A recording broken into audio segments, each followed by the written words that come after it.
Oh, how'd you do that? Crazy. Baseline. Yeah. Slow your nervous system down. Murder, for example, I can justify it. Existing intelligences in the cosmos. What's up, YouTube? The internet, the Matrix. Is that a new car? Yeah. Whoa! What happened to the Ricky Mobile? It broke out. You probably were running your feet through it like an old Flintstones mobile. Like, Yeah, it was. Barefoot. Yeah, it's a living. Where'd you get that? Actually, we bought it from this guy in. Oh, really? Yeah. I like to get 2 buffets, waters. Ooh. Else I can get for you? Nope. You treat me so nice. 20. Thanks. Here's your receipt. Nope. Now, Scott, what's your go-to here? What do you like to? You get a salad? Yeah, usually, but I'm not going to do that this time. Oh, you're about business. Yeah, I You am. get noodles? No, I do get chicken noodle soup sometimes, though. You just get pizza? I'm going to do that this time, yeah. I like the dessert pizzas. Look, they've got a Deep Detroit dish. style. Well, okay, well, hold on. Where do you think geographically is the best pizza? I like Chicago. You like that thick, deep, greasy, nasty ass Yeah. lasagna-looking pizza. Yeah. Because I have low taste. My taste is not really elevated. But your I'll taste, eat like poop you like, if I have to. you're a pragmatic individual, though. I am, yeah. I just want to get full. That's all I care You about. like quality. I think you have affected me in my I'll eat life that white way. rice. Do you know that's my favorite food? Is it really? If white rice had protein, me and you would be like It's so cheap. going to the gym. No, it's not. No, I was talking about white Steroids? rice. No, white rice. Oh, yeah. You like fried rice? Yeah, Oh, okay. I like it all, baby. Fried rice. Wait, where's the best Chinese place in town in your opinion? Where are we sitting? Probably Loon Shang. No, they just got health coded. Yeah, they're the best place in town, dude. The roaches at the Singapore chow mein fun. It just puts it all over the top, man. These people are gonna hate us. Yeah, they're like, God, these guys are so loud and rude. I have stuff of yours, and you're just ignorant. No, I'm just kidding. Yeah, I am ignorant. No, you're not ignorant. I'm means working. You don't know, but are you working? No, I mean like working on it. Oh. Trying to get better. I'm sorry the way I think, the things I said made you feel that way. You should work on that. Yeah. Oh man, one time I even took a plate home. Really? Yes. That's how trashy I am. Olives look like mushrooms, and those mushrooms look like olives. If the chicken tastes like fish, the fish must taste like chicken, but I ain't gonna say nothing, you know what I'm saying? Ranch dressing. Cheesy. Scott, do you like Primus? Yeah. You wanna go see Les Claypool in May? Sure. Okay. Well, we'll work together and figure out. I'll gotta see how much tickets are. But yeah. Hey, and I'm doing a magic show too. And on Valentine's Day. If you're invited, if you want to come. Where? In Ashland, I have a gig out there at a place called the Dandelion Cafe. It's like a variety club, and they. I can explain more. I gotta grab a fork. And I didn't even grab any pizza yet. We're just getting started.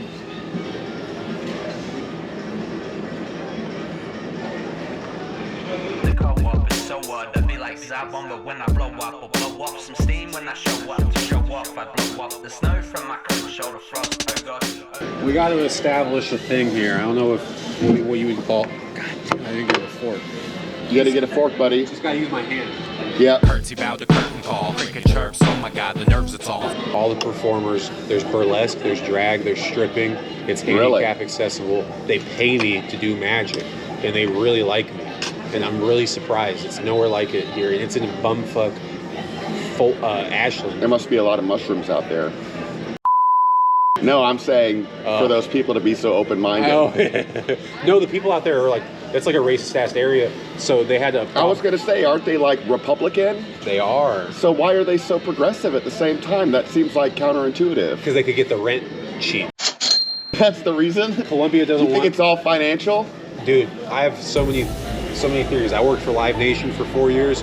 Try getting any performance time at the Blue Note or Rose Music, especially if you work there. Not gonna happen. It's all a racket. I worked for the Missouri Theater. I worked for the casino. I was a blackjack dealer. Yeah. I worked for the medical marijuana company for a little while in the packaging department. Really? I think all of these institutions abuse and exploit the common class person just to, But now you're starting to sound like a Marxist. No. Do you want rich people to be unhappy more, or do you want poor people to be happy more? I want everybody to be happy. Are you sure? Everybody can have their cake and eat it too. Really? Yes, there's enough. Choke on it. How about that? Oh. Eat the rich to feed the poor. You want some proof as if we really need more. Dude, so I don't think I have frenia, but I spent a lot of time in my head, and my freestyle skills have gotten to where I can go in a circle and I think they call it hypomania for people who just can't stop talking, and they make correlations between thought. But I noticed that you were a little bit manic. Yeah. If you don't have to, I'm not telling you need to change, but if you want to be brought down to baseline, then bring your awareness below your chin and into your body and focus on the raw tactile feeling of presence or of existence, and manually breathe and slow your nervous system down. Yeah. Okay? You can manually do that. A lot of people don't know that. It takes effort because it feels when like you're caught up in the mania, you just want to keep going and going and going and going and going. And none of it gets done.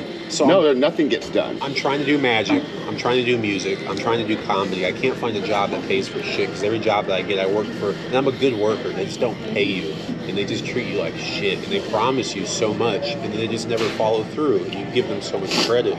And it is what it is, because I don't think of my passion. I'm trying to do my passion. And I find systems, dude. I have to show you some of my thinking in magic and in the music, and they correlate. But the problem is trying to tell myself where the correlations are genuine and objective, and where there's actually hidden structures, as opposed to me just making causation and correlation out of thin air, if that makes any sense. Well, what it comes down to, dude, is that you will live.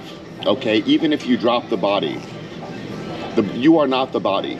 The body is a form. It is an object, and you are the subject. You are experiencing what it's like to have a body. So even if the body dies and someone were to take your life on this planet in this life, you'd be okay. So what does that mean? That means that you can take risks, calculated risks. So what it comes down to, the question you have to ask yourself, how much do I wish to suffer? Because isn't life just like an avoidance of sufferings? But there are some things that I do that invoke suffering to myself, and I pretend as if they don't, almost, like substance abuse, for example. I pretend it's a tool, and just because it doesn't kill me, but it's actually self-harming in the long run. It's not good for your nose to snort drugs. You convince yourself that it's a tool, that you realize you can't play music better while you're under the influence. And now, if you set me down in front of a keyboard, I can play for hours, and it made sense. And I spent years, ever since I was like 8, I wanted to play the piano, but the correlation just never snapped.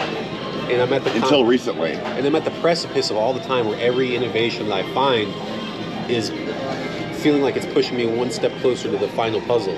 And they're genuine things like the skill with the sleight of hand and the dexterity, the rap and the production. Like I sent you the beat tape and whatnot, but it's like that's not bringing income. And I know that it's supposed to be art, but at the same time, it's like I need to be compensated for what I'm good at. So it's a lot to, so it's a lot because you got to figure out where you're going to direct yourself. Well, don't worry too much about income. And I know you're broke, and it's tempting to worry about it all the time. But worrying about it isn't going to fix it. You can actually achieve an income that works for you if you budget properly and if you are willing to suffer a little bit. And it's not bad suffering. It's like you don't do drugs. It's drudgery. Yes. Yeah. Is what it is. If you're willing to sign up for that, which is what everybody else is doing because they think they have to, you realize you don't have to, but you choose to anyway.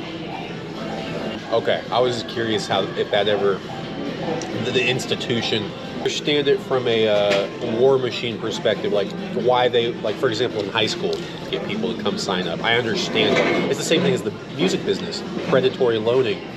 What about Puff Daddy? Oh my God, what's going on? That is Kanye. Wild. Did you see what he just put out? He apologized, didn't he? How do you feel about that? Can you is there some validity in his bipolar in saying that he got into a car accident? Usually when people apologize like he is, people that have been cycling and manic and depressed and manic and depressed, usually when they apologize, it means they've come to their senses, that their nervous system has stabilized and they've reached ground zero, and now they're feeling regret about all the things they did under their own influence. Let me ask you a question, and this partially relates to obsessive compulsive thoughts versus like intrusive thoughts versus paraphilic. Like, this is a multitude of things. What kind of mistakes can a person make before they're beyond redemption? No one's ever beyond redemption. On what scale do you think? Just on every scale. Okay. You have to believe in that. I'm gonna hit you. There's no such thing as damnation. It does not exist in consciousness.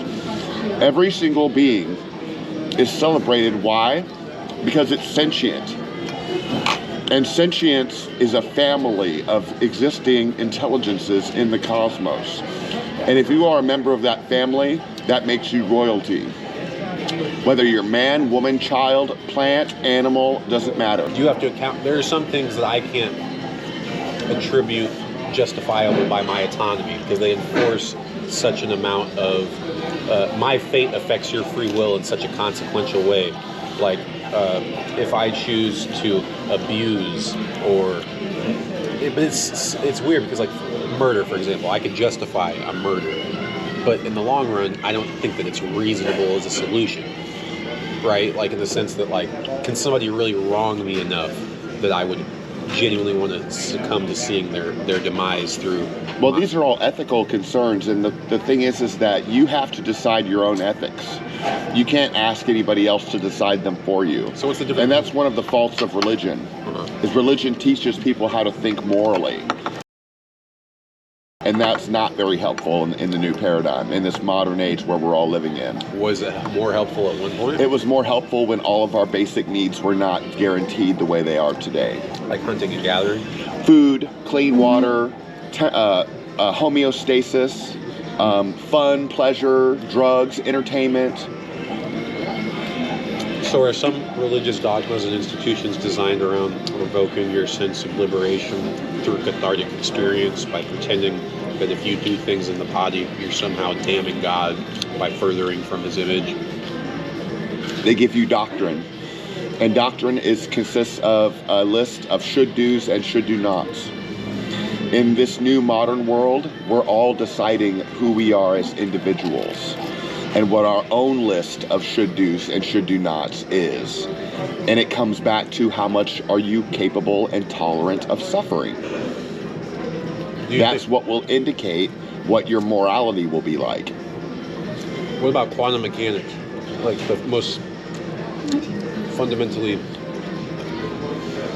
small or like building blocks of the universe.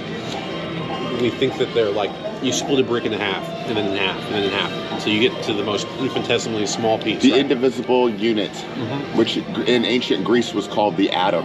Atom. But there's something like below the atom, because there's like what we call atoms. Yeah. Greeks didn't think that way.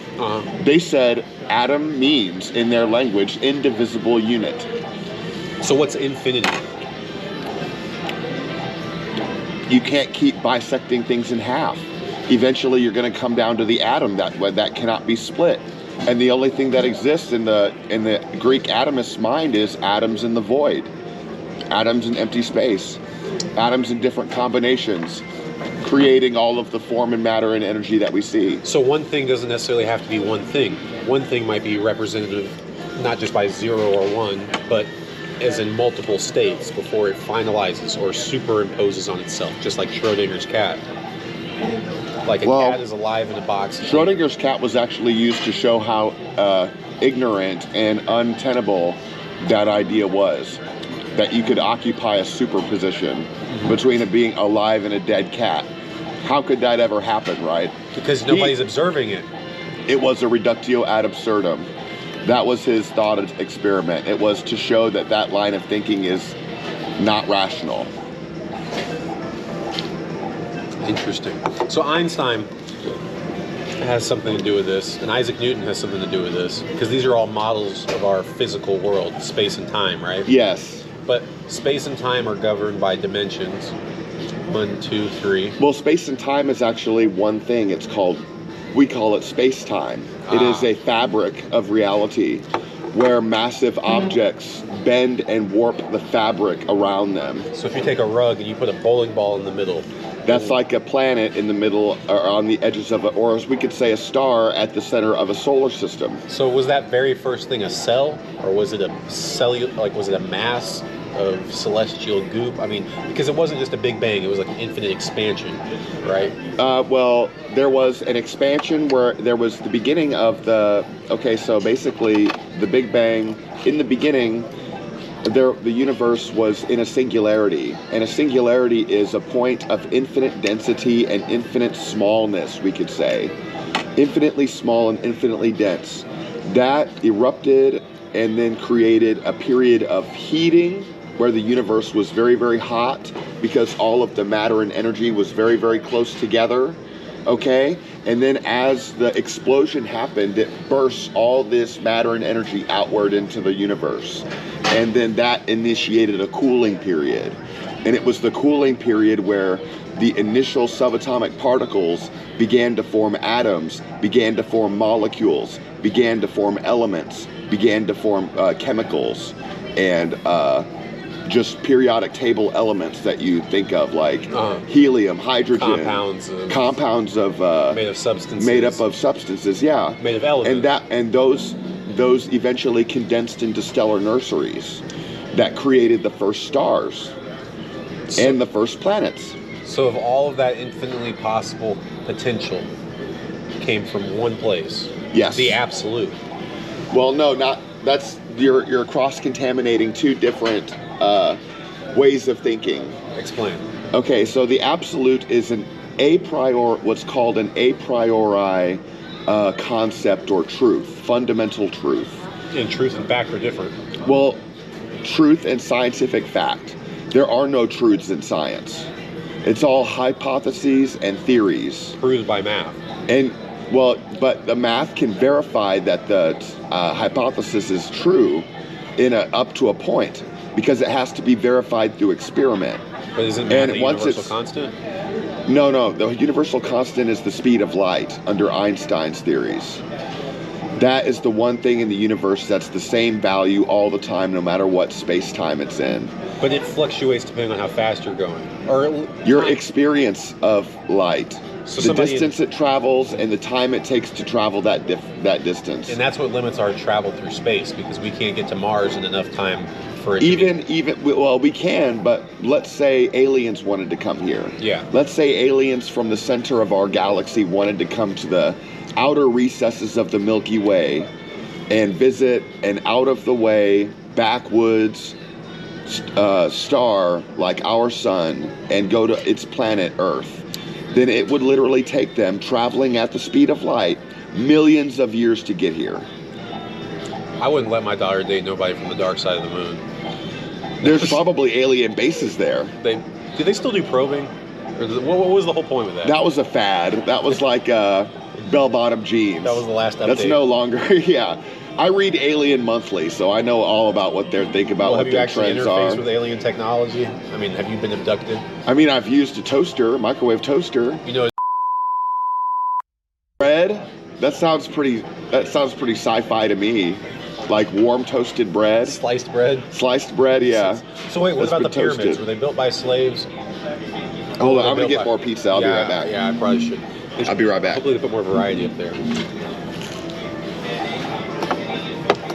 So yeah, what do you know about the pyramids in Egypt? Here's what I'll say about the pyramids is I don't think they were built by aliens. I think they were built by men. And the reason is because if these aliens truly did that, they made the pyramids. That's the premise of the perspective, right? Is that aliens, the extraterrestrials, came down and imparted their ways to humans and helped them build these massive pyramids. But if the aliens truly did that, we would have found evidence, other evidence of them around somewhere. Scott, there's evidence. No, there's not. Yes, there is. We would have found anything, a lightsaber or a teleportation pod or... A 60-year-old black YouTuber told me that the reason that cars, an UNCTuber I call him, You know what I'm saying?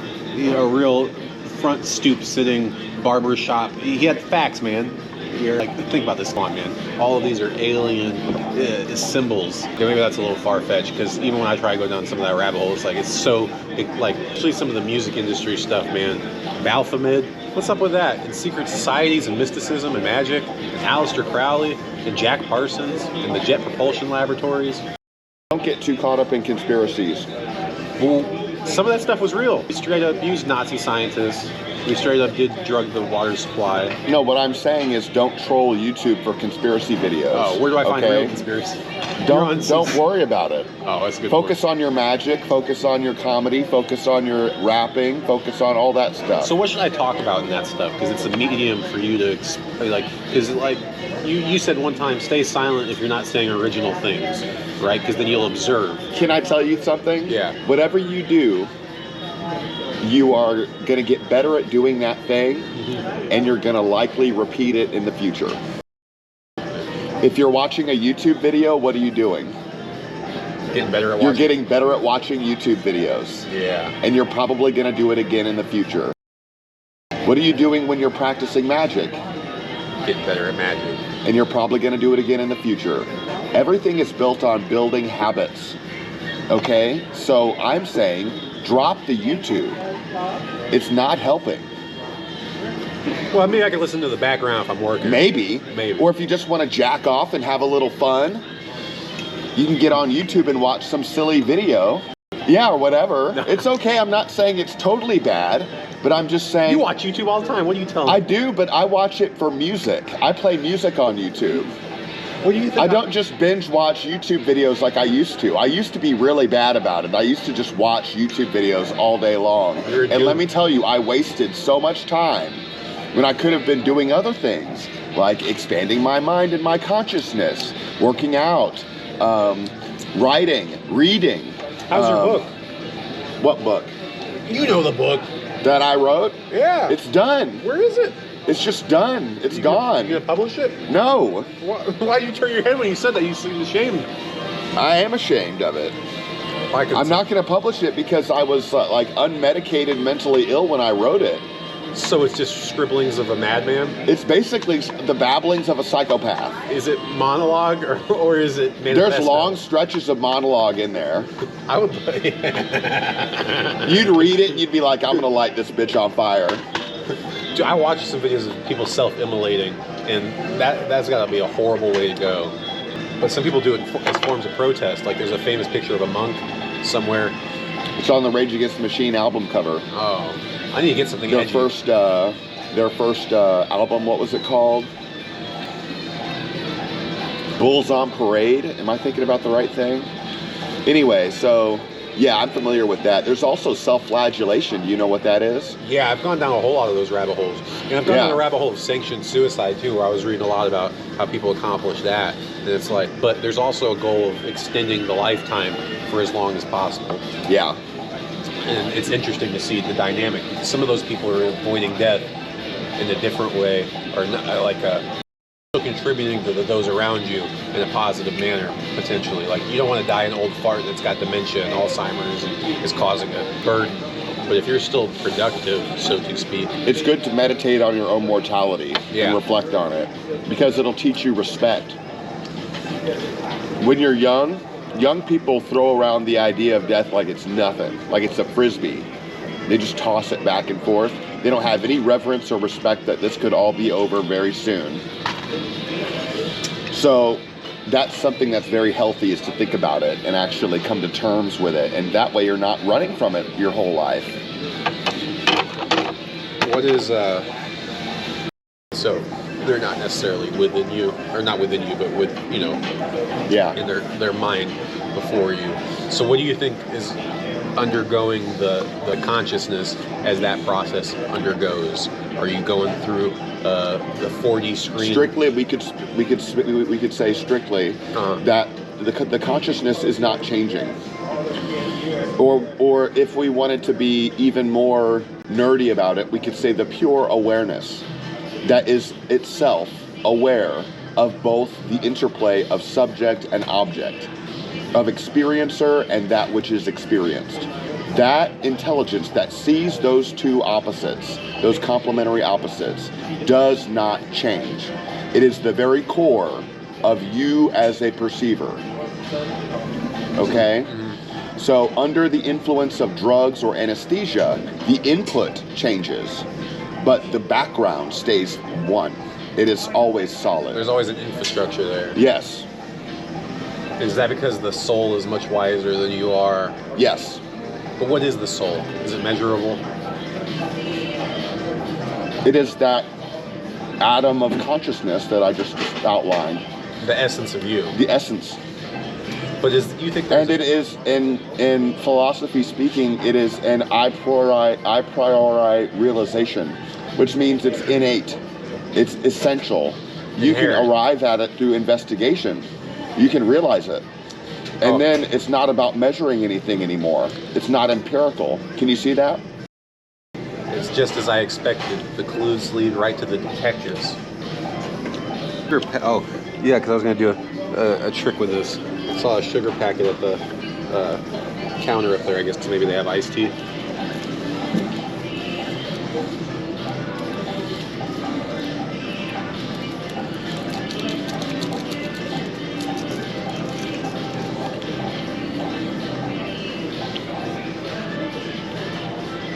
Whoa, how'd you do that?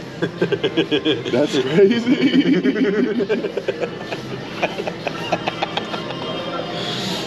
Oh, that cracks me up. Like, oh, I got something else that's really weird. I don't know if it'll work. This is something I hate having magic. Like, I know the secret of magic is that you're not supposed to reveal it, but the truth is, like, there's methodology behind it, exposes you to ways of thinking that you just would have never have thought. So I'll try a trick out here, and we'll see if it works, because I just came up with this. But what's weird in magic is, like, what is coming up with something? It's all just a series of compounding principles and subtleties that create effects. And effects are a naturally occurring phenomena in order to elicit an emotional response. And effects have methods, and methods, any number of methods could produce an effect, and any effect could have any number of methods. So you saw a lady in half, the audience shocks and gasps, but if you put her back, they applaud and clap. What kind of logic is that? So it's like, there's more than one ways to do that. There could be two women in the box, there could be mirrors, there could be a fake blade, but they all accomplish basically the same thing.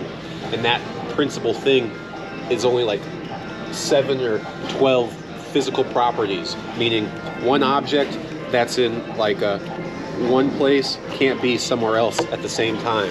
And that's like, I think that's self-explanatory. And then like something like that, for it to change from like a 7 to a 5, not necessarily possible. For a thing to disappear in thin air, not necessarily possible. Different things that occur. You're insanely good. Let's see if I can do this one thing that I've been trying to work. I'm gonna get some dessert. I'll be right back. Yeah, you're fine. I'll give me a second to set up. And I don't know if this trick will work or not. Cover for you. You're just gonna stand in front. You need an umbrella. I like cartoon physics. Or can I get like a camping tent? Can I just put up a tent real quick? You're pitching one. I already know. I know I am. What's the worst thing to find in your bed in the middle of the night? Camp counselor. A snake. Oh. I've got a deck of cards here, and I got 2 dice. Okay. This is a little goofy. I don't know if this will work. Take your hand like this, and you can either go like this from the short or the long way. I know your hand's fucking probably. Yeah. Got it. I need to go wash my hands, dude. Okay, I'll wait then. I'll wait. I'll give you the benefit of the doubt. We'll regroup. I'm gonna get a fresh one. What's your favorite pizza topping, Scott? Pepperoni. Really? I like these little cupped pepperonis that hold all that grease up at the top. Yeah. You like the extra grease? Oh, I like them when they're like, I like a burnt pepperoni. You know how fat I got while working at the sub shop? You were big, man. I was.